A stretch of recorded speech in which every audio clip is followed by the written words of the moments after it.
Alright, we've broken 75%. This thing is going to blow up.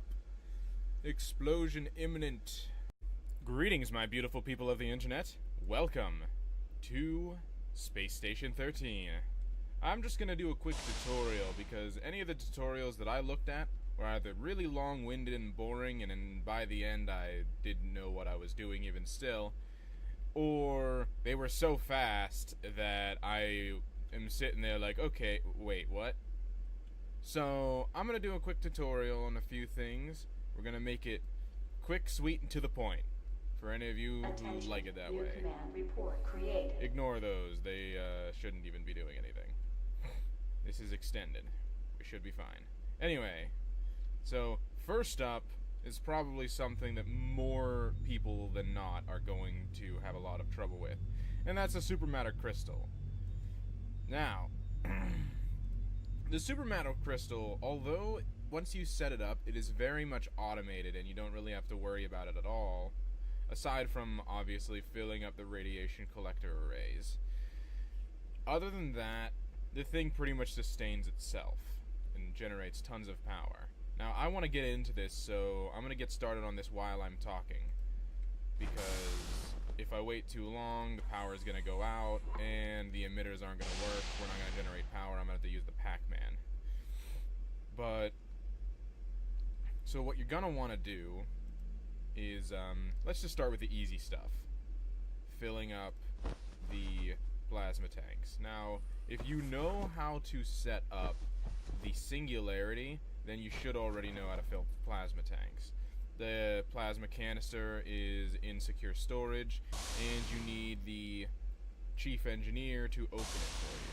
Now, if you have never played as chief engineer, and this is something that I feel some people might want, is that if you've never played as chief engineer and you don't know how to open the secure storage, it's this right here. It's this button. I'm not saying you're dumb enough to not know that. I'm just saying for anyone who just doesn't know, because I didn't. It took me a while to find it. So you just set that to max, you open, wait for this to stop moving, close, eject. Make sure the valve is closed before you eject, because it's very bad if you don't. That's gonna cause more than a few problems. And once again, if you already know how to fill plasma tanks, consider this just a quick refresher. Now, we've got these. So, just like the singularity, you just plug them in, hook them up, turn those on, and if you feel like you don't want someone coming in and turning these off, which I feel like just turning off the power isn't that big a deal, but regardless, you can lock those. Just to be sure, I'm only doing that to show you, but these ones I'm probably not, just to save time. Now, that's set up. Next up is, let's set up the coolant. Now, the coolant was something that I didn't set up because, like, it took me forever to find a guide that actually explained it in a way that I could actually understand. Now, what you want to do is you want to hook up these N2 canisters, and what I do is I just cut to the chase. If you want to do it differently, then more power to you, but setting the output pressure to max and turning it on. Max, turn it on. This will just immediately pull all of the N2 right out of these canisters. They're going to be empty in no time. But that doesn't matter because that's pretty much what these N2 canisters are here for in this level. Once again, I just go max, and go max, turn on, and pretty much just do this for all these. Now, this right here, this is set to nothing, but what I like to do is set it to filter out plasma, so that, because this thing, while it's running, it has a tendency to let plasma out, but that kind of gives you a fuel source that'll slowly collect in these that you can eventually refuel these with. So, might as well put that to good use. Alright, next up. Just set these to max, because then we can keep things flowing at a good steady pace. Like I said, if you do this differently, this is just what worked for me. I had no problems. I left this running for like an hour and just kept an eye on it, and I never had any problems. So if you do it differently, that's fine.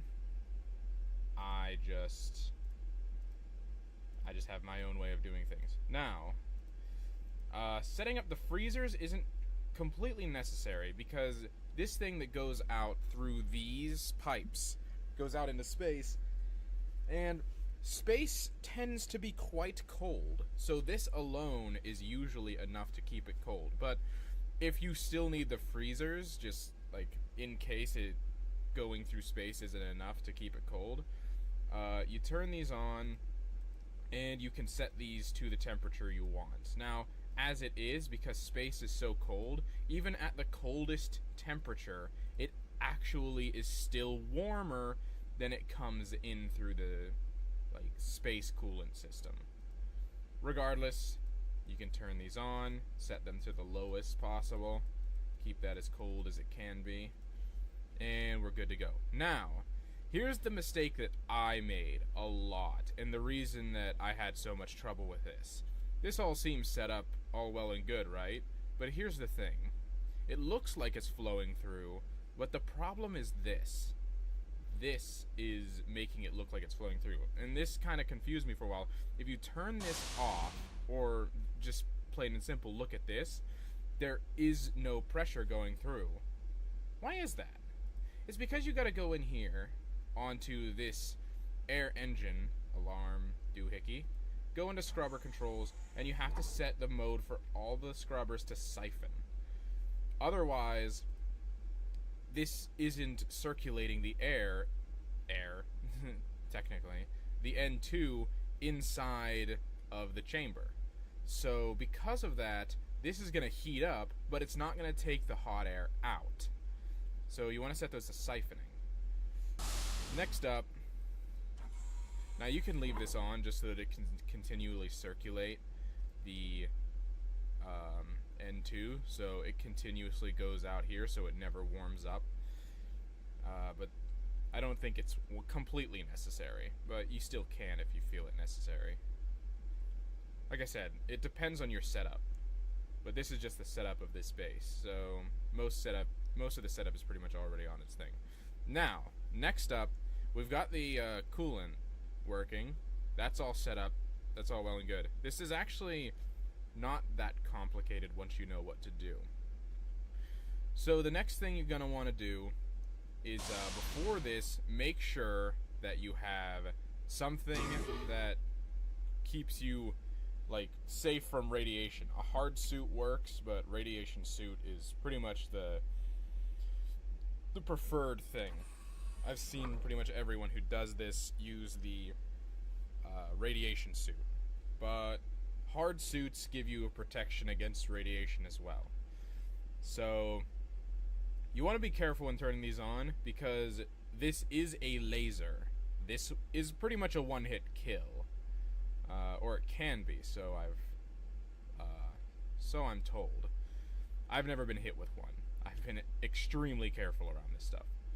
So let me just collect my thoughts. Also, you want to be wearing some kind of eye protection. That's what I've got on here, and let's start this bad boy. Now these are on. Now, the more of them you have on, the more it's going to heat up, so you want to make sure you have a good coolant system, but the more power it's going to generate. So always keep an eye on this and make sure that it's not heating up too much. If you get a station alert that's telling you that it's out of integrity, then that means it's heating up too much. Keep your coolant running, but turn off an emitter. More emitters are in secure storage. I'm sure 3 is enough to run the entire station, because I haven't had a problem with the station. Next up, your batteries. Now, something that can happen is that while you're setting up the power, your power can drain from powering the rest of the facility. And if this happens and all your power goes out, the emitters stop working, then you hook up the Pac-Man. What's the Pac-Man? It's a portable generator, and it should be charged. So you just plug it in somewhere and turn it on, and it'll jumpstart your power. But for these guys, you're going to want to set the charging all the way. And this isn't necessary. I've seen most people ignore this, but I generally like to set it to this. But the target input you want to max out. That's one thing that I've seen everyone do, is you always want to max out your batteries so that they can charge at full capacity. Alright, and just to make sure that everything's running properly, you want to check all your batteries. Make sure that at least one of them says charging. For us, it looks like 2 of them are. And that's good. We want these ones to charge. And we'll check back later, and if they're full, then we'll be good to go. But before that, let's worry about some other things. Next up on our list is setting up solar panels. Now, I don't know what idiot set this stuff up so that it's only wired this much, but, you know, I'm not one to question my job, I'm one to get the job done. So, all you really have to do, you can look up how to set up wires better, but generally, you want to make sure that when you're setting up wires, you're hooking these up, you click on the little dot. That makes it so that you connect the wires. If you miss the dot, you're just going to place a wire, it's not going to be connected. So when you're placing a new wire on an empty space, it doesn't really matter, it's going to place it the same way no matter what. But if you're connecting 2 wires together, you click on that little dot. Next up, hooking up these. Same idea, you click on the dot. At this time, if we do it from this angle, it'll put that little curve in it. That's how you know it's connected right. Otherwise, once again, it'll just place another wire and it won't be connected. And you just do that for all of them. I'm not going to do this for all 4 solar wings, but I am going to have to go get more wires. Sorry about that. Yeah, always make sure that you're going to have enough wire to finish a job, because you're going to look kind of dumb, like, oh, wait, don't got enough wire. So anyway, once this is all set up, which it will be in a second, there we go. So once this is all set up, you go back inside, and my first time doing this, I went over here to this panel, and I look at it, I'm like, wait, I hooked it up. Solar track, it's not found, but it's hooked up, the wire looks good. You gotta click refresh. Yeah. I bet 9 out of 10 of you are gonna be like, oh, Weevil, you moron, you're just a dumb bug. But yeah, I didn't see that refresh button there. So anyone who's looking this up because you didn't see refresh, don't worry, we're in the same boat. I didn't look it up, but I did stare at this for a while, like, what am I supposed to do? So then you just click auto, and you'll see the solar panels all turn in the direction they go.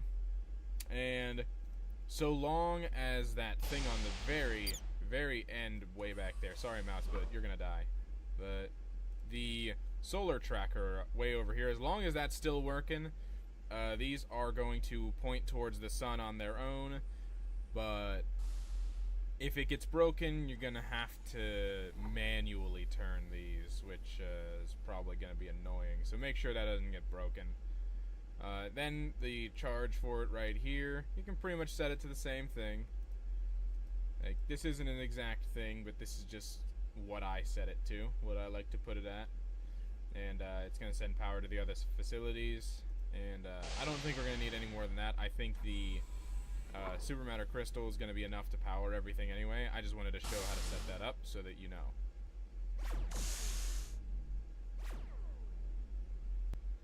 Okay, just got back from medical. Yes, that was dumb. Yes, that was my first time getting shot by one of those. And yes, I had to go get a med kit. Anyway, we're back. Let's check on these. Looks like 2 of them are full. Yep, we got a full charge. Full charge on that. And that one's charging. That one's charging. So it looks like power's doing good. We don't need to bring out the Pac-Man. My first time hooking that up, it took me so long I had to get out the Pac-Man. But there's no other players. I mean, this is a private server. What am I doing? I have to go to this one. No power system failures. Head of Security's office is having atmosphere problems. Well, I was just checking to see if the power was working. I'm not an atmospherics technician, and there are none on this server because it's just me. So we can just ignore that. So I'm gonna take another look at this. As you can see, there's plasma in there, and if you'll look, these are filling up with plasma now because I set it up so it'd be filtered into them. Eventually, when these hit about 500, 1,000 or so, you can start probably using them to fill up these tanks. But until then, they're pretty much just gonna not really be useful.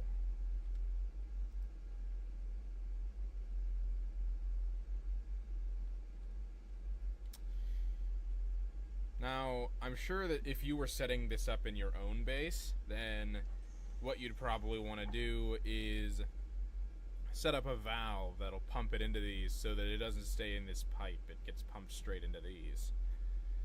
Which, would probably be smart, but I'm just showing how to hook this thing up. Next up, there might be a time where you need to hack a door, and when you do hack that door, you're gonna need to know how. And personally, the other videos I watched that explained this were long-winded, and like I eventually got bored listening to them. And even then, when I watched them all the way through, it turns out that it's really simple and you only need to be concerned with like 2 things. So this door's locked, right? Can't get in. So first what you want to do, now this is a drill, but it's set to screwdriver. You can change it from screwdriver to wrench. That's just something that the chief engineer gets. So just be sure, this is a screwdriver. For anyone who doesn't know how the drills work, because you've never played as chief engineer. Also, this is a crowbar. It can also switch to wire cutter, but we're not going to need those. We're going to use the multi-tool. Because I'm going to show you how to do a quick, clean hack that no one will ever know it even happened. So you want to go through these. The 2 things you want to keep an eye on are the door bolts and the test light. So let's go through these. And I already found the test light. Now, you want to make sure the door bolts are up. If they've fallen, then you're not getting through. Now, the test light only stays off for so long. I got lucky and I found it first. It's magenta. By the way, this will reset every game, but if I go to a different door, like I found the test lights in the first pulse, it's not going off now. Okay, that's strange.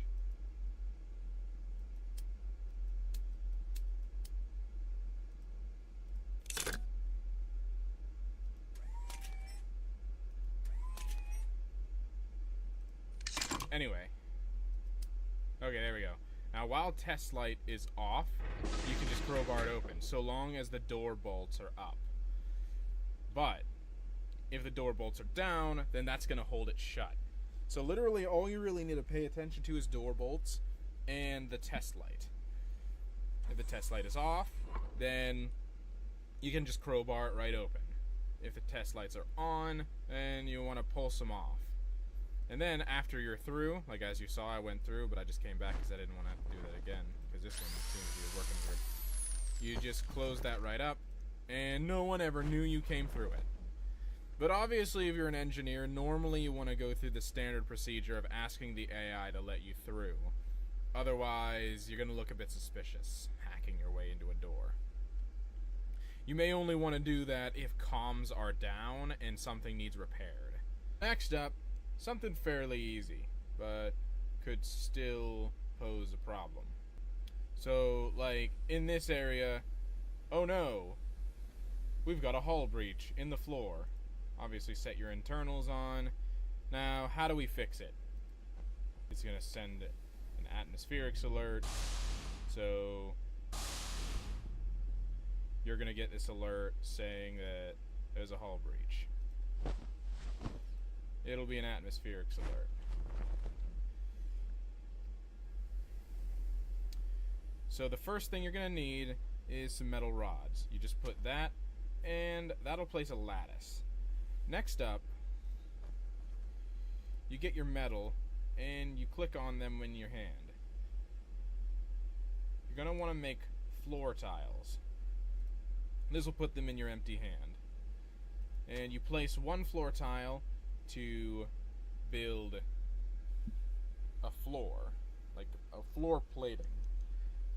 But it still doesn't match the rest. This is a floor plating, and underneath these floor tiles, you can place like electronics. And I don't have one on me, but you may want to have a device that checks for like over here if anything was damaged that you'll need to replace. But it doesn't look like that's the case, so we can just get back to our repairs. So then with the floor tile in hand, on the floor panel, you just click on it again. So it just requires 2 floor panels to fix a floor.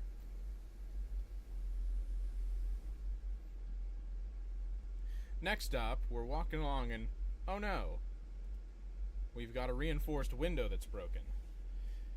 Now, to repair one of these is pretty simple, actually.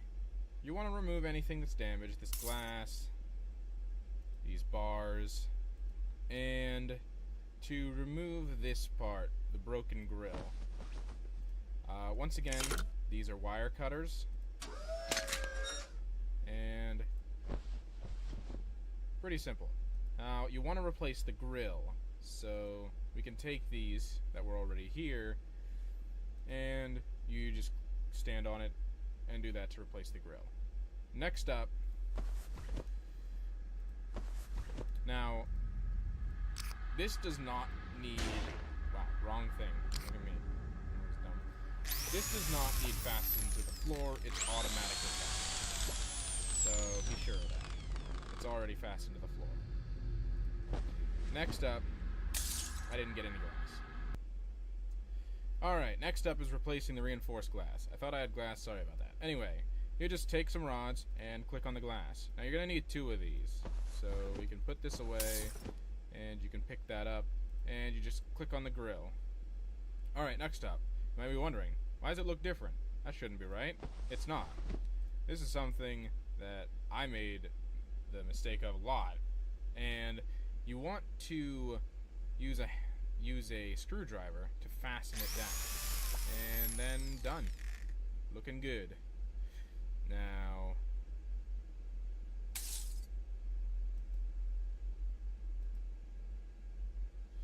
never mind, I was wrong. These are just normal windows, they are not reinforced. Well, whatever. Basically, you could skip a step. These are the wrong window. But anyway, something that's worth noting. If you don't fasten it to the floor, you're going to have a problem because literally anyone could just walk by and do that.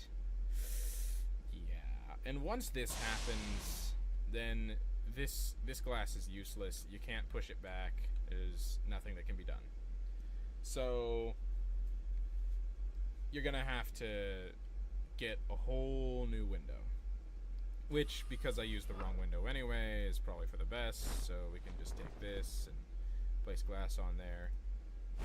And fasten.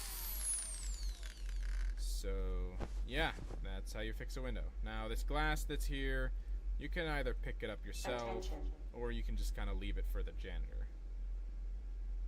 If I'm not too busy, usually I pick it up myself, but that's entirely personal preference. You're an engineer, not a janitor. Alright, next up, something simple. Fixing a wall. So, someone decided to grab a blowtorch or a bomb or something, whatever might have happened, and he totally wrecked this wall. Just ignore that no smoking sign. We're just gonna pretend that's not there. Alright, so it might be hard to see with the no smoking sign in the way, but this wall is gone, it is no more. So what you want to do is you want to stand on it, go in here, and you're going to want wall girders. Set that up. And there you go. And you just need more sheets of metal. We don't have enough metal. And 2 sheets of metal, and you've repaired your wall. No problem. All good. But, you might be wondering, what if a reinforced wall gets broken? Well, that is a very good question. For that, you're going to need plasteel. Let me go get that.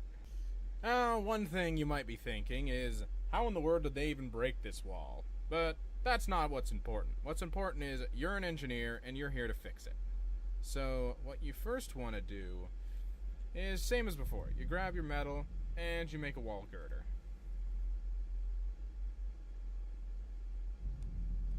Once that's done, you want to take your plasteel and you want to reinforce the wall girder.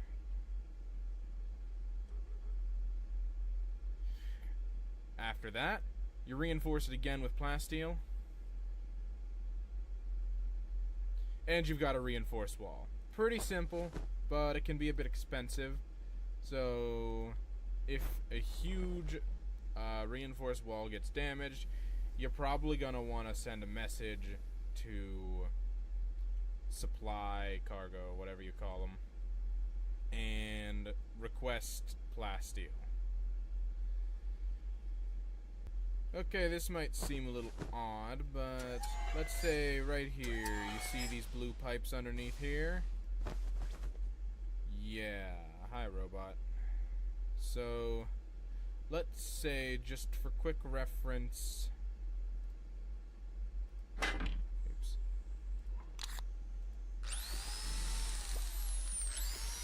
let's just say for reference, these 2 guys are broken. Let's just pretend they are, get them out of here, throw them over there. They're broken, pretend they don't exist.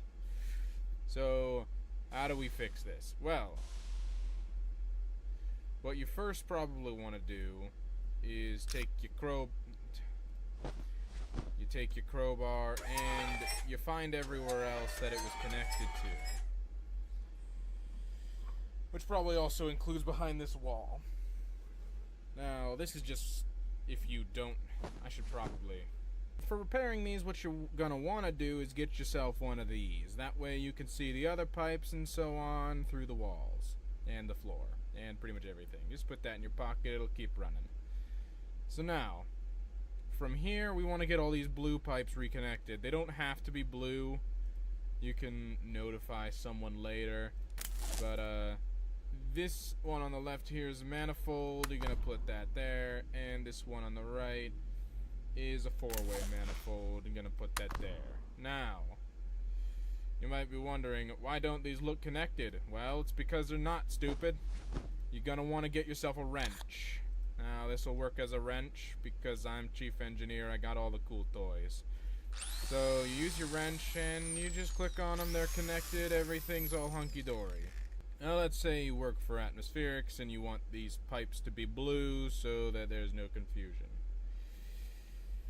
Well, you want to get yourself one of these, a pipe painter. That color on there, you want them to be blue. Am I right? So you click on blue. And you just click on them pipes. Plain and simple, easy stuff, you know what I'm saying. Now get this out of here. You get out of here, we're done. Goodbye, put these back. We're done. Okay, that'll be all for this episode. If you want any more tutorials, let me know. Ask in the comments below. I'm sure someone will help you. And if anything, I'll give you a good answer and maybe even turn it into an episode eventually. For now, that'll be all. See you in the next video. Actually, before I go, I promised a couple of friends that I'd end this video by blowing up the supermatter crystal, and, you know, I don't want to let them down. And you know what? I feel it'd probably be pretty easy to blow that thing up. The thing is highly volatile. So let's get in here, let's blow the doohickey to smithereens, why don't we? So... Usually what tends to get that to happen is, let's just turn that off for now. Shut down the inward pipe here. Just turn that off. As pressure starts to leave and we don't have that anymore, we keep this guy going. Alright, pressure's lowering.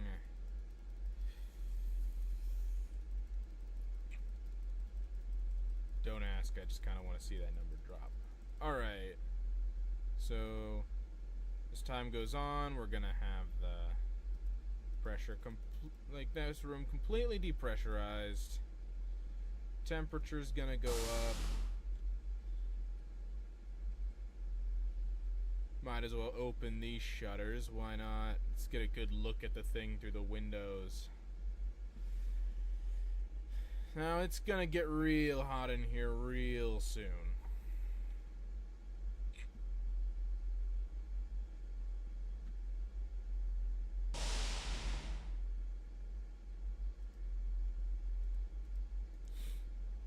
Okay, pressure is reading real low. It looks like it's already starting to heat up a lot, actually. Wow. Alright, so what tends to get the thing to blow up faster for me is, like, after you shot it a couple of times and such, you just turn the emitters off. That tends to get it, like, real unstable. Not quite sure why. I know how to get it running. I'm not entirely sure what causes it to blow up. Alright, it looks like it's already turning red. I don't want to be having hallucinations and not really able to watch the thing blow up. So I'm going to go ghost so that we can watch this thing without hallucinations. I'm going to get my character to a safe distance. And because this is going to blow up, we're going to want to close that airlock.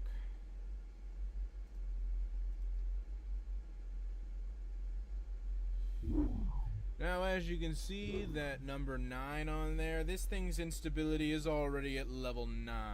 Now, I say level, I should have actually said percentage because it actually goes on a percentage. Now, as that number goes up, it might even start going up more rapidly, and there's probably absolutely no air pressure in there whatsoever because those air scrubbers are still siphoning.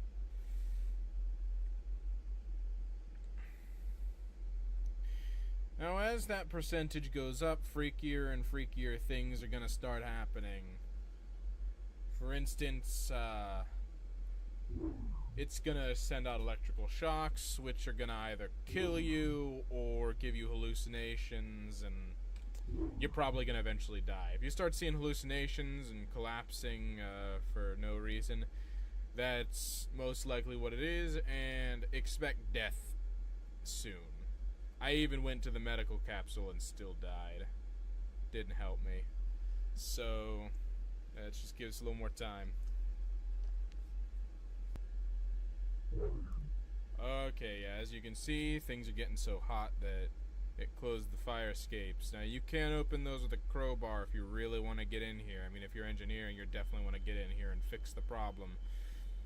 But at the same time, you also definitely want to be careful, because this thing will zap you, and first response unit's probably gonna die.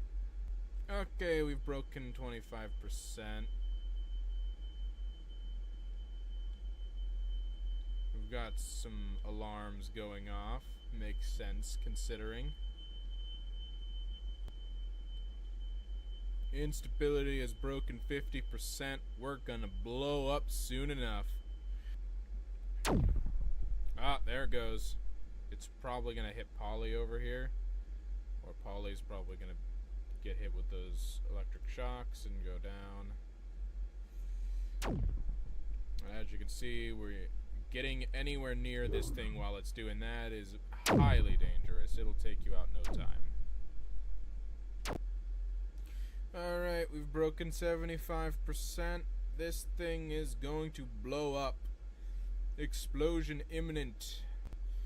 Alright, we've broken 90%. If you were still in engineering at this point, I would question your sanity. Get ready for some fireworks, everybody. 99%, here we go. There, wow. And explosion spread's kind of slow, but as you can see, it is devastating. Yep.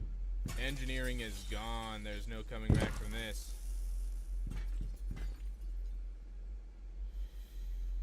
And after this goes down, atmospherics takes a huge hit. Yeah, you do not want this happening to your facility, your space station, because once this happens, there's pretty much no recovering from it. Because the damage is just catastrophic.